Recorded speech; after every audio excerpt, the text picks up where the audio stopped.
The video server and storage market has been growing considerably over the last decade. What are the main drivers, and will this trend continue? Okay, as you can imagine, Seagate have collected and done a lot of analysis on this. The market as a whole, the whole world global market, IDC predicts will start to generate 163 zettabytes by the year 2025. However, the surveillance market approximately doubles every 3 years, and we don't see any let up to that. We see that continuing. What's your thoughts? Yeah. Well, really, one of the driving forces is, of course, the number of cameras which are being installed into the market right now.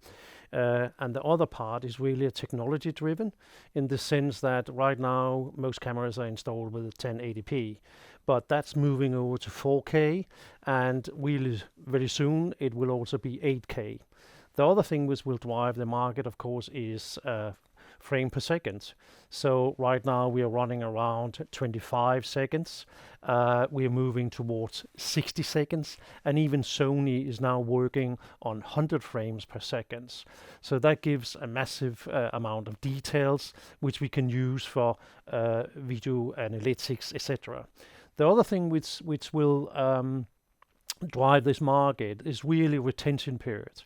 And we see a lot of legislation coming, especially out of the Middle East, which seems to be the first movers on legislation.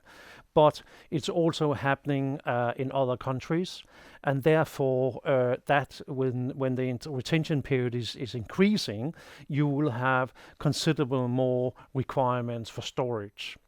Okay, I think might be Alexander. Yeah. Your view from a VMS perspective?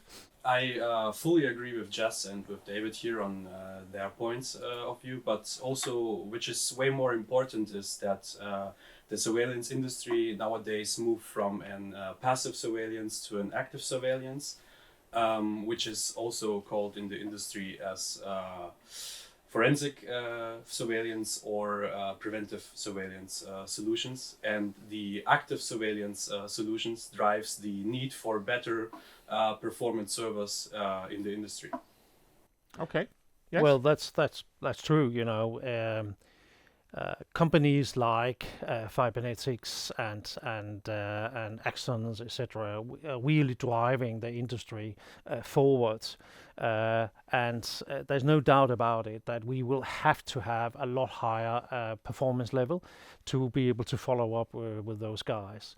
And that's really where new innovative solutions which can support those smart VMS providers, we really need to develop that and continue to develop that.